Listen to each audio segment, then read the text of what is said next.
building a new programming language from the ground up. Welcome, ladies and gentlemen, to this new video series. Making a programming language means touching a huge set of very different and interesting fields. So we will explore how easy it is to design nice syntaxes, write our own parser libraries, integrate it in editors like Visual Studio Code or other IDEs. Of course, we will be able to run our programs, and since our language shall be very clean and simple, yet powerful and robust, we start with something maybe a little bit unfamiliar and unusual. We'll implement our own type system and a solver for it, and this is called type inference. This is the solid basis that we build everything around. Don't worry, you do not need your long-forgotten mathematics skills from your school days. We'll just move along step by step and things get very clear as we develop them. So, alright, enough talk. Let's get started with the first point, the syntax. We use programming languages to express our ideas. For this, we need to define a syntax. Syntax is elements with certain meaning and grammar rules for how these elements can be composed. We build our syntax around core elements called expressions. What's an expression? Simply put, everything that evaluates to a value. Since everything in our language is an expression, we can compose expressions with other expressions to build larger expressions, and so on. That means we can program, and this is what we want. So, what are these expressions exactly? What kinds of expressions do we need? Let's look at a pseudocode example and see how we could extract kinds of expressions we need just by dissecting it. So the first and obvious things we see are literals. So they are very simple and they are fixed values. In our example, we see 42, hello world, all these are literals. So let's declare that we can have some more strings, numbers and Boolean literals. So like so. Literals are straightforward. They are what you see is what you get, basically. So let's continue dissecting. And the next thing is lambda functions.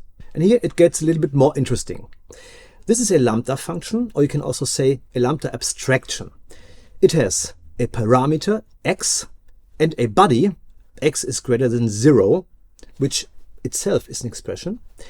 And the lambda function abstracts an arbitrary expression by introducing a parameter.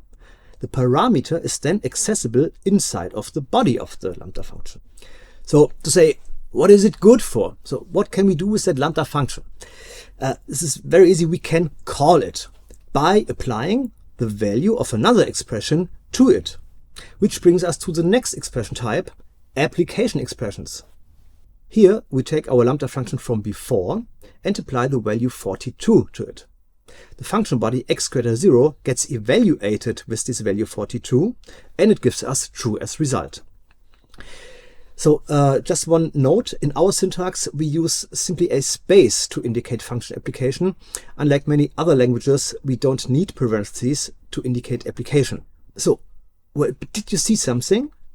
Looking at the function body x greater 0, we are referring to a variable named x. This is another form of expression we can dissect, namely a variable expression. Variable expressions refer to an identifier that must be defined somewhere. So where do these identifiers come from? There are several ways to introduce them. We have already seen from a lambda function, it was our parameter x. Or they can come from a global context, for example, some runtime environment, some built-in functions, or some built-in values. Or they can come from a let binding, which we'll have a look at now. So let expression allow us to bind a value to an identifier that is then accessible in the body by a variable expression. There's one important thing. Our let expression is really an expression. It is not just a statement. So it means the whole thing evaluates to a value. So in this example, it evaluates to true. There is no need for a return statement. It is basically the value true. So when it comes to syntax, we can have two alternative writings. We can use a line break for separation, or we can use the keyword in, which makes the expression character of let, in contrast to a statement, maybe a bit more clearer. So writing it like this, it means let x be 42 in the expression that is x greater 0. So finally, we have our array expression or our array literal. So this is very straightforward. We just open a square brackets, we write our elements and we close it again. So we can do it with a comma or with a semicolon separation, or we can just take a line break to indicate the single elements. So that's it. We are done. We have our core syntax based on expressions. That's very simple. And I'm pretty impressed how much information we can draw out from such a small program. And of course, we could come up with other expressions like record expressions, control flow, if then else expressions, match expressions, loop expressions like for and whatnot. But for now, as a first step, let's keep it simple and minimalistic, and we can extend all the things later as we need it. And for all those who have seen it, maybe we cheated a little bit. So what about operators? You might have noticed the expression x greater 0 contains an infix operator, greater than. And we haven't defined operators as a separate syntactic construct. And we won't do that. So instead, we treat this operator as a function. So we can desugar this whole expression into greater than x 0. So we just pass x and 0 to a greater than function. But wait a minute, we're cheating again? That's two arguments we apply, and we already only had functions that take one argument. And that's true. But we can introduce a little trick here called currying. So it works like this. Greater than is a so-called curried function. It takes one argument x and returns another function. That's the trick. And the function, again, takes one argument only, the 0, which returns the result, a boolean. And in case we want to write functions with sort of multiple arguments ourselves, we just define that as curried functions, like so.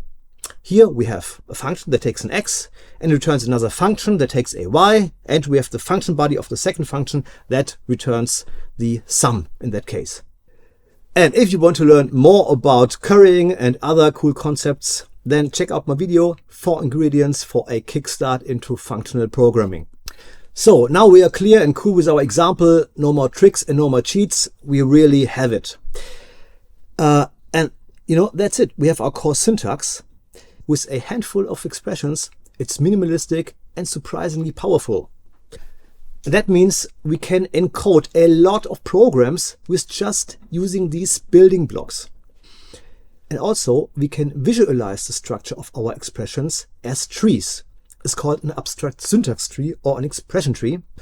So for example, this expression, we can visualize it as tree, and it goes like this. We have the whole expression. The whole expression is the let expression at the beginning. And it has a left child, which is the bound expression, 42, a literal. And the right side, the sibling, is the body of the expression, toString and x. And looking at this application, we see that it also has two children. The left child is the function expression. Here it is the reference to the variable toString. And the right child is the argument expression. So here it's what is applied to that function. It's the variable x. Let's recap what we have reached so far. We can write programs using expressions. We can compose expressions out of smaller expressions into bigger expressions and so on. And we can nicely visualize these programs using an expression tree, or called an abstract syntax tree, an AST. But what was our goal again? We wanted to build a language that is easy to use and also very safe, meaning we want our language to automatically understand what types our expressions have. And before we deep dive into all that math and all the formal rules, let's just build a small game called type guessing, and we'll use our intuition to come up with these types. Type guessing. The idea of this game is very simple. Given an expression, we try to guess what its type is just by looking at its structure. And we play this game for two reasons. The first one is to get an idea of what kinds of types we have in our language. So basically, what are types? And the second one is to get an idea of how we can extract types just by looking at these expressions. So let's start with something easy, primitive types. So what's the type of this one? This is very easy. Naturally, this is a string. The next one is also easy. It is also a string. Well, if we know that plus works on strings and returns a string, then yeah, it's a string. But wait a minute, what was that plus again? We had that already. So plus, we can desugar it into a curried function. We call it concat strings. And what is concat string? So concat string must be a function. That function takes a string as first argument, returns another function that takes another string, and that function returns a string. So we have introduced function types. And a small hint, so when we deal with function types, we use an infix notation with an arrow operator to denote a function type. So to say, that function goes from this to this. It goes from DAOs to cookies, or from strings to bool, or from whatever to another thing. And one key insight that is also quite trivial. So to guess the type of a whole expression, we have to look at its children, so at the sub-expressions, to understand what type have they and to conclude the final type. So we have our lambda function. Let's try this. This is a bit trickier, so let's think. X is a parameter. We don't know its type yet. Greater than works on numbers, so x must be a number. If greater than is a function that takes a number, returns a function that takes a number, and returns a bool, the argument must be a number. So if we use x as argument, that x must be a number. So the result, x greater 0, is then a bool. Let's look at our whole expression. The lambda expression has type number to bool. We guessed the type of x by looking at the body of the lambda function. So, and what happens when we apply something to the lambda function? What's the type of an application expression? What about this? Let's break it down. The lambda has type number to boolean. We've just figured that out. And we're applying 42, which has type number. That seems to match. So the result of the whole application expression is of type boolean. It's very straightforward. All right, so let's try something more challenging. This expression, what type does it have? Okay, let's walk through it. So the type of the lambda expression, I think we already know. We did that. It has type number to boolean. Is positive. We are binding that lambda expression to is positive. So is positive, the expression behind that identifier, is of course our lambda function, number to boolean. Now we apply 42 to is positive. So that means we apply a number to our function that matches. Our function was number to boolean, the argument is number, and the result type is boolean. So the identifier or the value behind the identifier result is then the bound value of is positive 42, which was the boolean. So the type of the identifier is boolean. And finally, this is still the body of the outermost let expression, is a variable expression to result. And we know that this was boolean, so the type of the whole expression is boolean. This is a lot of talk, but you can wrap it up very easily and come to the same conclusion, I think. This is very straightforward once you understand how expressions work, and when you get the recursive and the tree-like structure as the nature of expressions. So we can do the same thing for arrays. We have here an array with 1, 2, and 3. And what's the type? Okay, this is an array of numbers. So number array or array of numbers. We can decide it basically because we are making up what types are. We are coming up with a series of types. And I would say we'd always write array brackets number as the term for array of numbers. just as an example, what about this? So we could also interpret this as an array with always 3 elements, with the first element number, the second string, and the third boolean. Or we could say, we could come up with a somehow common denominator, yeah? So with a base type for number, string, and boolean, but they have nothing in common. But anyway, it would be just a base type that has nothing to say in any case. And we could say it is just an array of values of this base type. So we see here that we have to decide some things, or we can make decisions when we invent our theory of types.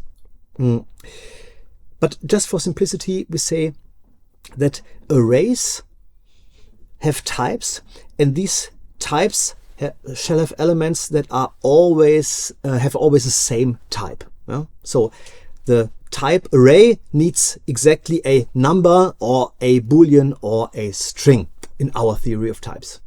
And this leads us to a cool fact, because we haven't seen yet. We can detect errors. Yeah? We can detect type errors. So if we would encounter such an array, then we would say, oh, okay, the first element is a number, the second element is not a number, and this is an error, because this does not match with what we have defined so far. All right, we can detect errors, and this is very important. This is basically what we want. Yeah, and this gets even more interesting. So this is a very interesting one. So what do we have here? So we have the lambda, and x could be basically anything. So because the function just returns the value that is passed into. We could also say the function just does not care what it gets. It just forwards it. It spits it out. Yeah. This is exactly the case. So instead of asking, is the lambda a function from number to number, or from string to string, from bool to bool, or from array of bool to array of bool, we do not have to ask that question. Actually, we can just say it's all of them. Yeah?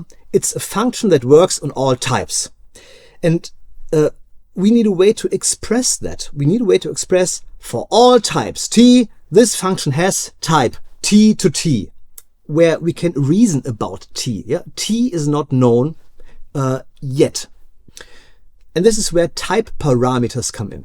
The type t in this case is a so-called type parameter that can be replaced with an actual type later. So when does type guessing fail?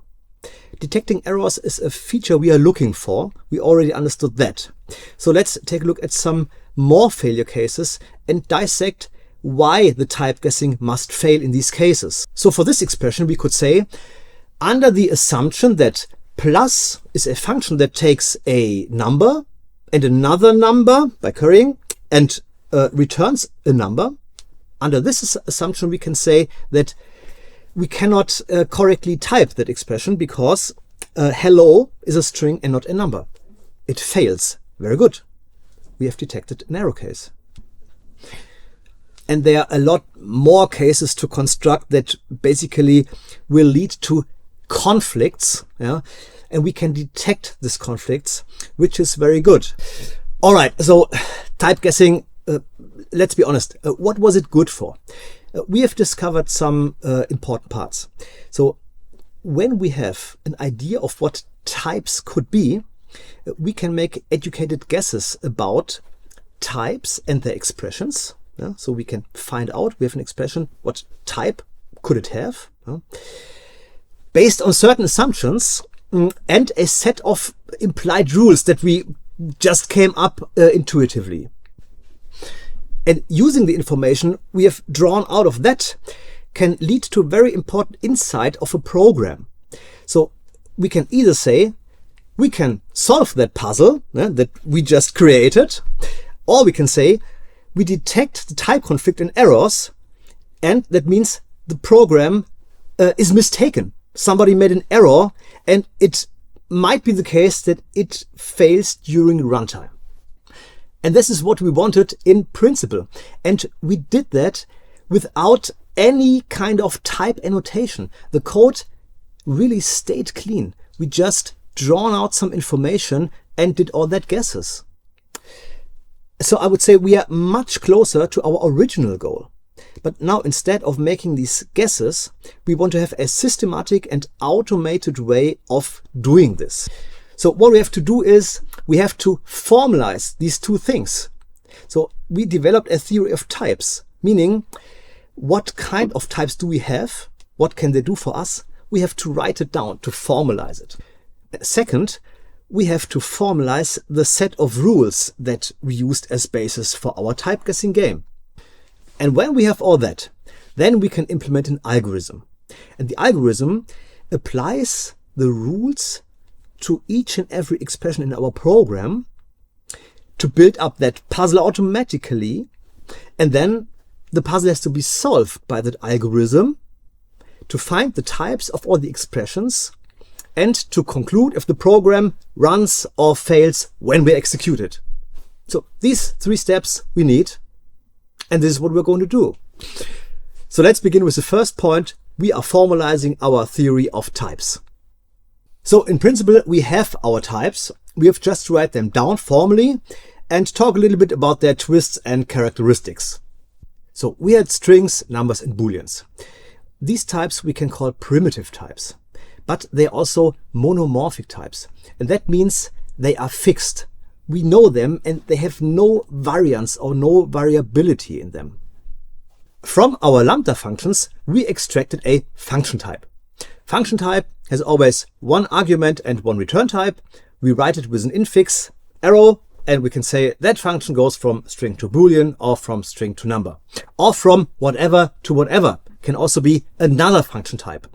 Also the argument can be a function type. We can mix them as we like. For now. By the way, as for normal values and normal operators, we can also use parentheses here for this infix function operator, but there's also an alternative. So instead of using this infix operator to construct a function type, we can use this notation. We can say function of, and then there come 2 arguments, from the argument type to the result type of the function. So we can say function of string, comma, boolean, or function of string, comma, number, or function of string, comma, function of number, boolean, whatever. This is just another notation. And as you can see, it is sometimes not so readable as the infix notation with the arrow. But no matter how we write it, we can see that this is definitely something different from our primitive types like string or boolean. And we have something similar. We have already seen the array and the array type. This works somehow similar as the function type. Let's have a look. Here we have an array of numbers, or an array of strings, or an array of function. But you also see that everything we write here is known. It is still a monomorphic type. It cannot change. It is fully determined. But what if it was not fully determined? Do you remember the example with the identity function? We discovered that the type of the identity was a function type from t to t, where t was unknown, basically. It was a parameter that could be determined later on. So when before we had concrete types, we now have some kind of general type. And this allows us to reason about this parameter as a part of the type without committing to a specific type. So what exactly does it mean when we say we reason about a type or a type parameter? We can have a look at an analogy. So, for example, we have a machine, and that machine processes apples and makes apple juice. And so there's nothing to reason about. I mean, that thing takes apples, an apple is an apple, and apple juice is apple juice. I mean, that's the reality. So, but what if we had a machine that works for all round shaped fruits with a diameter of approximately 7 to 10 centimeters, and that doesn't have a stone in it. And so what we did, it would be a cool thing if we had that. I don't have it, but if we had it and we did the generalization from the apple, yeah, we abstracted away from apple to something that we can describe using properties. Yeah? And same applies for types. So we can say for all types T without further constraints, this holds. Or we can say for all types that have a special property, this holds. Yeah? So when we see that types have these kind of placeholders in them, we call them polymorphic types or type schemes. Here we have a function that takes one argument of type T, a type parameter, and returns a list of elements of that type T. Yeah? The same type as the argument, by the way. Array of T is called a type constructor. It constructs a new type, a list of elements of T, from an existing type. So you can really regard it as a function on type level, where you can just put in another type and a new type is constructed from all that. This concept of parametric polymorphism is sometimes better known as generics. Let's one more time be clear about these type parameters. A type parameter doesn't mean any random type. It means one specific concrete type. Every time you see the type parameter, it refers to the same concrete type throughout. We just don't know which concrete type it is yet. The concrete type gets figured out at the point where the expression is actually used. So let's recap. We have our theory of types. We know what types are in our language. We have a way of writing them down. And we need this to be able to talk about all the cool and intelligent sounding stuff that is coming up next, which is find rules to understand which types our expressions have. Let's do it. So the goal is to either find the type for our root expression, if it has one, or to find out if we have an error somehow. And to do so, we have to look at all other expressions because their type determine the type of the root expressions, or in general, the expressions above. And since we have a tree of expressions, we can walk that tree, for example, from top to bottom, and apply rules to extract types. And our task now is to just formalize these rules, to basically write down all the rules for each and every single expression type we have invented before. So let's look at the expression we have defined earlier, one by one. What can we say about them? What can we say about their types? To answer this, we examine these expressions individually. And of course, as usual, we start with our literal expression. We know that our literal expressions have a primitive type. It is then monomorphic. And the rule is very easy. I verbalize it like this. If an expression is a numeric literal, then it is a number. I can say if it is a string literal, it is a string. Or if it's a Boolean literal, it's a Boolean. Yeah? Again, this is very straightforward, but this is the rule. So, and when we write down these rules, we can do it in this verbalized form. Or we can choose another form, which is like this. So we have a very big horizontal line. And in the upper part, we write basically what must be given. And when this is true, we write down our conclusion in the lower part. And this is exactly this. The upper part is called premise. The lower part is called conclusion. Let's look at a lambda function. So lambda function was defined as a function that takes a parameter, is abstracted by an identifier, and this is then available in the body expression. So when we look at the example, concrete, it goes like this. This is a function that takes a number x and checks if it's greater than 0, and if so, it returns true, otherwise false. So what rule can we formulate for that lambda expression according to its types? So let's draw the general rule for the lambda function. We can say, if we have a parameter identifier of type A and an expression eBody of type B, then the lambda abstraction is a function from type A to type B. This is trivial. You already know that. And it's just a a matter of writing it down now. And writing it down means just from the sentence I just said, we take all the assumptions or the judgments, we write them in the premise, and the conclusion we write down in the conclusion. And it looks like this. We have an identifier of type A with a body expression of type B, and then we can make a conclusion for the whole lambda expression and its type. We say it is a function type from A to B. Yeah? This is all we need. Yeah? This is what we know, and this is what we write down. But now, before you get completely bored, no, this is not all what we know and what we write down. There is one more thing, and we have already covered that a little bit. So you might have noticed when we type check the body expression, how do we know that there is a parameter available for our identifier? How do we know that?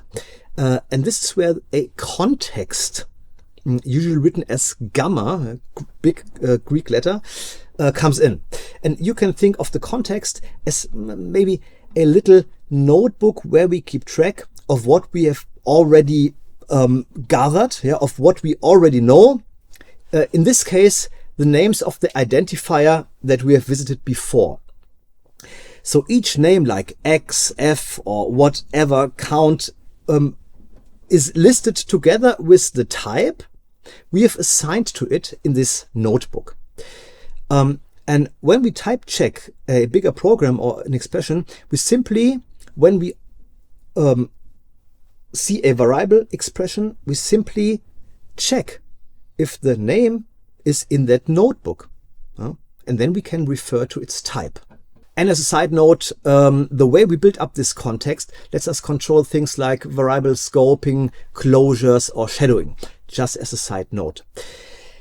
So in a more formal notation, the rule for our lambda function with the context is now that. And what that means is like when we add the identifier of type A to our context and see that eBody has type B, then it means that in the original context gamma, the lambda function has type A to B. Yeah, so it's basically we added when we add the identifier with its type to the context, only then we can make that conclusion. Yeah, this is a very important thing we do not have to miss out. And now we've just spoke about the variable expression. Variable expression just refers to a name that should already have a type in our context. Yeah? So let's revisit our lambda expression here. We have X. So the typing rule of the variable is, if our context gamma says X has type T, then the expression, the variable expression, simply has type T. Yeah, this is very trivial, I would say. So again, the key insight is that the type of the variable expression, it comes from its context. If the variable isn't found in gamma, type checking fails. Yeah? So you refer to something that is just not present. Yeah? And we do not allow that. So next one is an application expression. Application expression was defined as I apply an expression, the argument expression, to a function expression, and then I get a result. So let's draw the general rule for application. We can say, if we have an expression a fun, that is a function from A to B, and if we have an expression a arg of type A, then our application expression is of type B. Yeah? I mean, sounds good, I would say. And it sounds good because the argument must match the function's input type. This is the key here. If they don't match, type checking has to fail. Next one is the typing rule for the let expression. Let binding introduces a new name for a value or expression, and then that name becomes available in the following expression, which is the body expression. So we can say, if E1 has type A, and from our context, with added X of type A, we can infer that E2 has type B, then we can say the let expression has type B, the type of the body. That's it. But there's also something more we can think about, some little twist. Here's a question. Can we express let using what we already have? Yeah, I mean, the answer, if I ask such a question, the answer is, of course, yes, we can express let using other constructs we had before. In fact, let is, from an expression point of view, is just syntax sugar. We might think of let as a special construct, but it's really just a convenient shorthand. Remember this example? What it actually means is we bind 42 to x, and x is available in the body, which is x greater 0. And we could express exactly that using a lambda function and function application. What this means is we bind 42 to x, and that is then available in the body expression x greater 0. This is the same as we just had. So a let binding is just syntax sugar for a lambda abstraction followed by an application. Anyway, we keep let in our language because of two reasons. The first thing is it keeps our language and the code much clearer, and also it keeps our AST more readable. Second is we need later a way to make recursive functions because we want to have a Turing-complete language. At least I want it. And recursions are one neat way to achieve that. And there is a third reason. So what we aim for is general statements about our types in our program. And so we are hunting a thing called generalization. You remember the polymorphic types, yeah? There was a generalization of something. Yeah? And the question is, when can we generalize things and when do we make them concrete? And let plays an essential role here for us to be able to generalize things. We will not do it in this video, but this is a key point we should not forget. And this is the reason why I mention it here. So last but not least, arrays. Arrays are collections of values of the same type. Yeah, this was the decision we made. So let's look at the typing rule for an array. So this is very simple, and it goes like, if all elements in an array have the same type A, then the array itself has the type array of A. This is also, this is somehow trivial, yeah. But this is the cool thing. We have a lot of easy rules and we can compose them. This is always the same thing. No matter what we are doing, we try to have simple things that we can compose to more complex things. So we just visited expressions on their own, and we have looked at nothing else but these single expressions, and we have derived the typing rules from them. We want to find types for all expressions in a program. Thus, the idea for the next step is to apply all these rules to all expressions in a program. In order to do so, we need to identify the concrete expression we are looking at so that we can refer to it when we apply our rules. And we do that by numbering each expression to reflect their position in the tree. Now, our AST comes into play again for the next step.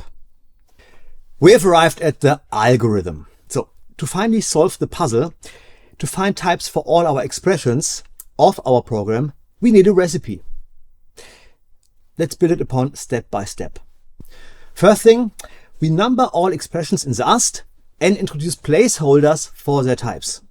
Second, we generate constraints based on our typing rules by walking the AST. And the third one is we want to find a solution that satisfies all these constraints we gathered, meaning find types for all the type variables we introduced. That's it. Now the goal is a bit clearer. For each type variable, we want to find a real type that can be substituted with. And to find these real types, to find the substitutions, we have to know some things. And what we know is called the constraints. So the constraints are generated based on the typing rules we had before and by visiting every expression in the AST. But what does generate constraints mean? What are constraints? We never talked about them before. And what kind of role do they play in the whole game? To find an answer for that, there is still one missing link. We want an algorithm that assigns type to expressions. Algorithms work upon data. We have our program in form of an expression tree. That's data. But that's not enough. We know that finding types is based on the typing rules. And here's the problem. The typing rules are not data. They are just rules. So we need to find a way to apply these typing rules to our program and turn all that into data. And this is what constraints are for us. Constraints are our typing rules turned into data in the context of our program. How? Let's look at the root expression of our program. It's an application expression. As you know, the application expression is made up of function and argument expression. The typing rule for application expression was, in short, function is A to B, argument is A, application expression is B. So the cool thing is we have assigned type variables to each expression. Function expression has type variable 4, argument has type variable 5, and the whole application has type variable 6. Now, we turn such a rule into data by translating it into a set of equations, or at least into one equation. In the equation, upon the rule, it goes like this. We have a function of tv4 that must be function type, from the argument type tv5 to the result type tv6 of the application. This is what we have here. This is our equation. This is the constraint we generated from this application expression. And now we will do this for every expression in our AST. Next one here, we have a literal. Literal expression was made up of just the literal itself. The typing rule of the literal was very easy. The type is number, string or bool, depending on the literal. So the equation we can generate out of that rule is, we have a literal 42 of type tv5, that must be a number. This is what the equation says. Easy, let's move on. Typing rule for function was this in short. If parameter is A and body is B, then the function is A to B. For the concrete function expression, with our type variables given, we now turn this typing rule into an equation. The type of our function tv4 must be a function type from the parameters type tv0 to the body type tv3. This is what it says. That's the constraint we generated for this function expression. Stop. Before we move on, we should not forget one important thing. Again, we have to add the identifier to a context so that in the body we can refer to it and its type. In theory, the context is a concept that holds all information we know about typing so far. But here we are on the level of algorithm. And in our algorithm, one essential part of this knowledge is represented by a map. This map is the mapping between an identifier and its type. And as we walk along the AST, the map gets eventually extended depending on the expression and passed along to the sub-expressions. So here in the function expression, as the rule says, we have to extend the context with the type of our identifier, and then we pass it along to the body of the function. And we see what that means right now when we visit the variable expression. So the variable expression is not to mix up with type variables. Here we have the variable expression. It allows us to reference something that we already know. Here we use it to refer to some hidden values behind an identifier, behind a symbolic name, which is positive or X. These symbols must now be part of the context map, otherwise we would not know what they mean. And this is exactly what the typing rule for variable expressions say. If X is in the context and has type A, then the variable expression has exactly that type A. And of course, if not, then this is an error. So, for our example, this means the type of the variable expression tv2 must be the same as the type of X in the context, which is type variable 0. This is what the equation says. So we have turned the rule into an equation. And we have another variable expression in our program, a reference to is positive. But where does is positive come from? We haven't bounded before. And here's a very cool thing that we can do with our context in order to write ourselves a real useful programming language, which we want to do. So when we kick off our typing algorithm, we can provide it with a starting context. And that starting context already includes types for built-in values. And in our example, is positive is such a built-in function. And what type does it have? Now, it has a function type from number to bool. And is used by our var expression, which has the type variable tv1. So we can add that as a constraint, like so. And finally, we do exactly the same thing for our root expression, which is an application expression, as we did before. That's it for our program. We have now a lot of constraints, and what do we do with them? We solve them. But how? What does solve even mean? Solving means for every type variable, we want to find a real type so that when we substitute that, all constraints become true. So we are looking for substitutions for type variables. That means solving. And what can I say? I mean, let's do it. Constraint solving.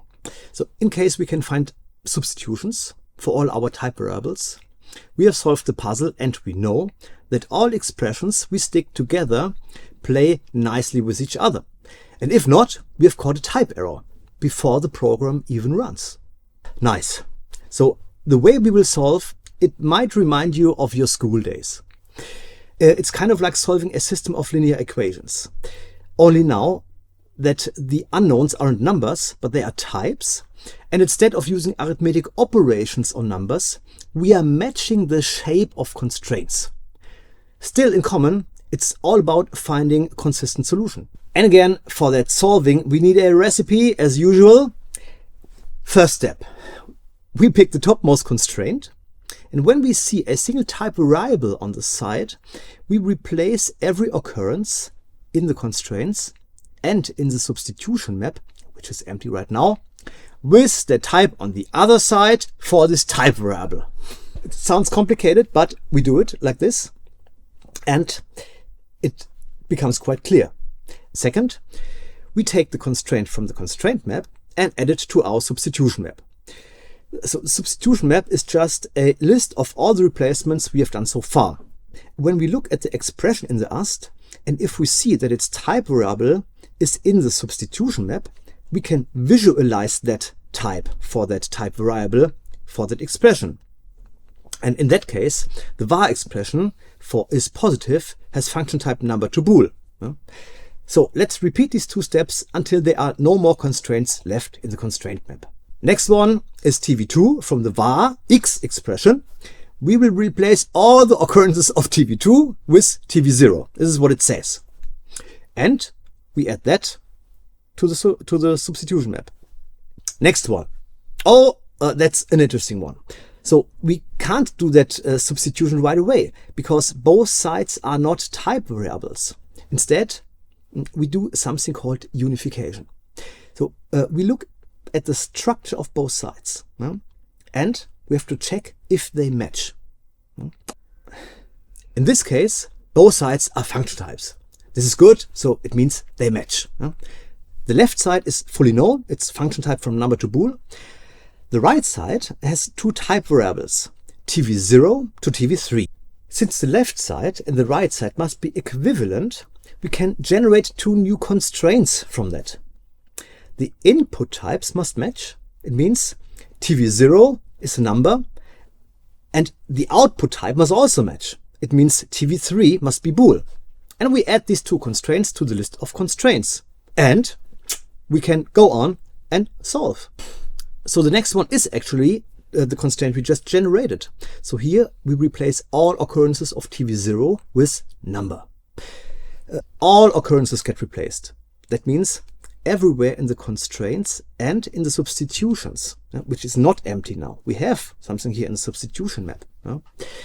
But also in the context where we keep track of which identifiers we have and what types are related to them. And as we can see here, for the app expression, that has X available in its context, yeah, and that type of X has TV0, and we have to substitute it. Yeah? So now we see that it gets replaced with number. Yeah? This seems correct. Yeah? Looking at the app expression, we apply a number 42 to function is positive, which was declared outside, yeah, as taking a number and returning a bool. Yeah? So just this little check, seems that we did something right. Moving on. The Boolean for app is not solved yet, but it comes in right away as the next constraint. It already says that TV3 must be a bool, so we replace all occurrences of TV3 with bool. And we got the app subtree fully solved now. Continuing with TV4, which is number to bool. We replace all occurrences of TV4 and add it to the substitution map, and we know the fully type of the lambda expression. It takes a number and returns a bool. Great.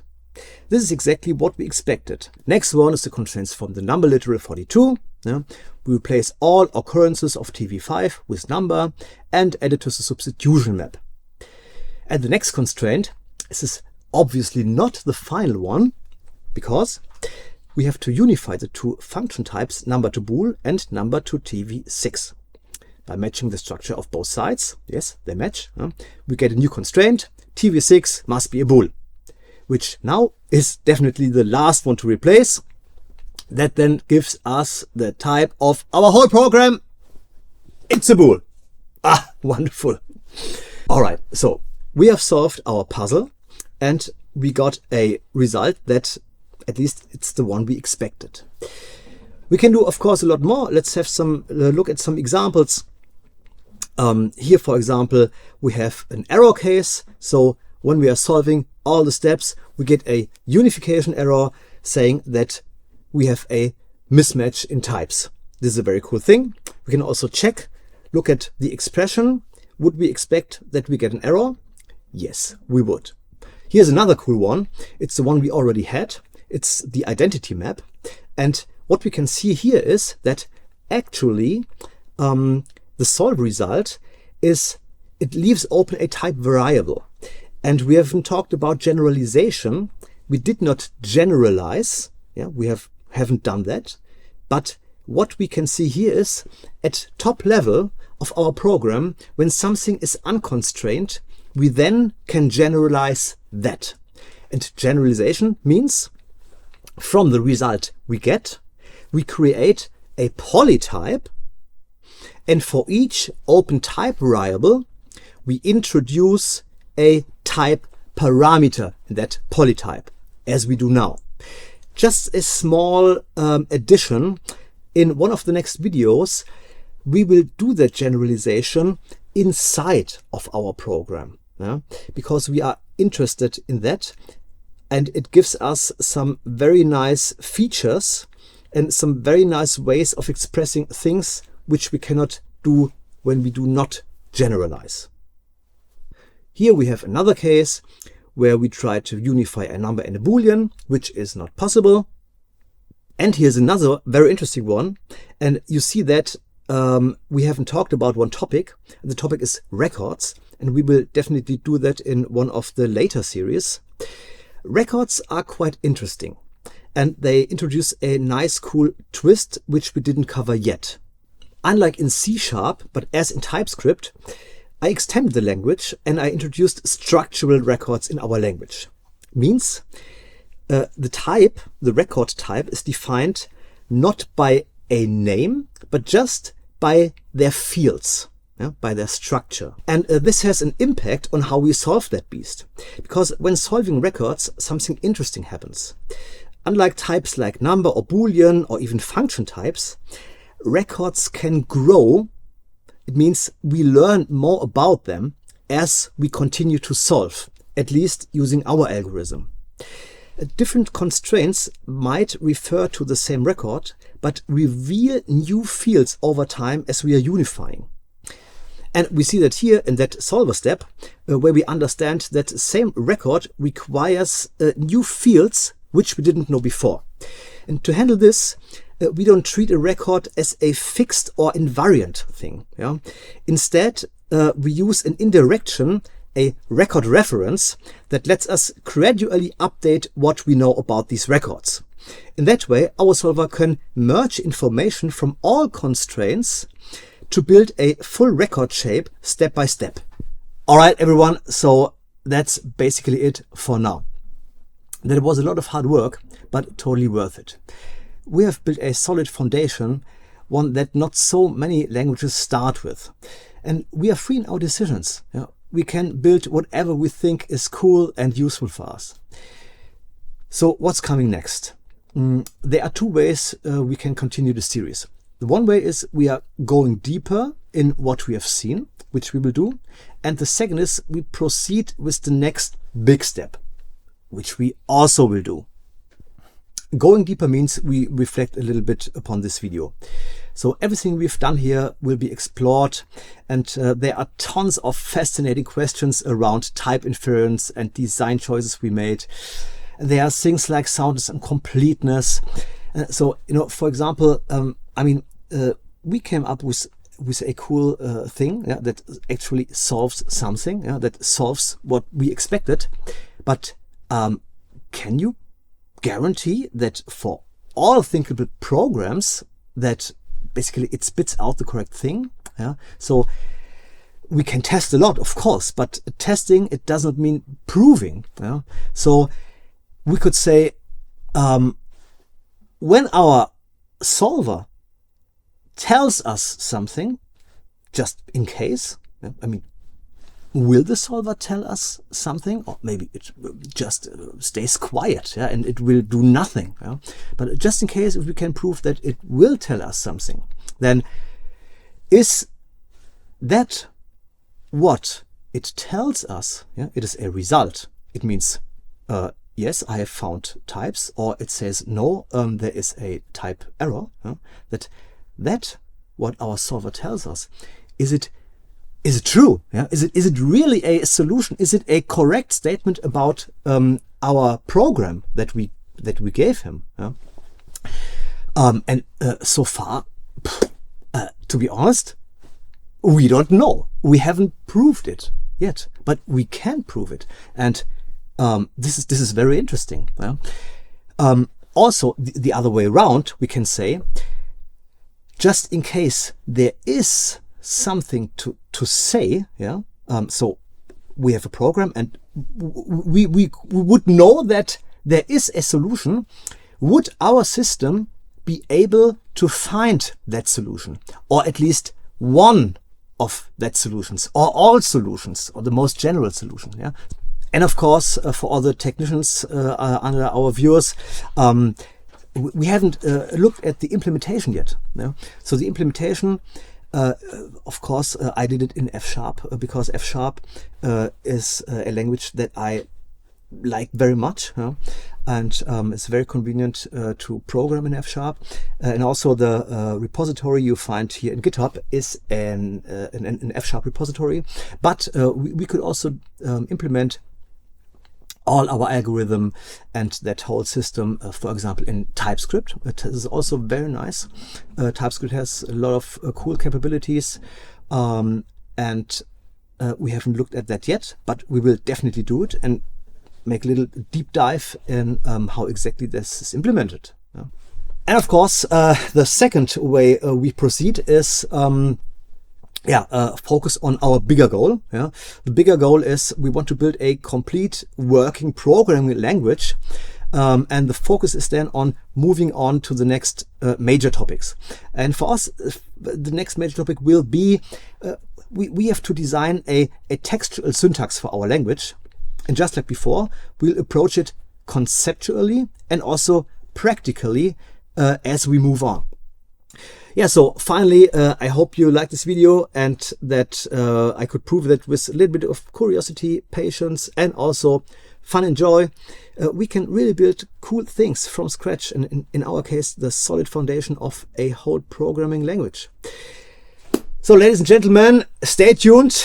We are just getting started. Thanks for watching. Have a nice day, and I'm out. If you like these videos, just think buying one of these wonderful and nice frames called PXL Clock.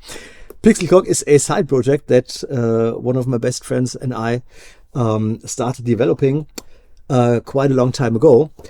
We've really put in some love for details. You know, every cell has its own depth, and if you move your angle of view, you see this is really three-dimensional, and it has some really nice gradients. It's just fun and joy looking at it. And we have a lot of animations. We have, of course, an app where you can remote control everything, and the cool thing is, you can even program it on your own. Yeah?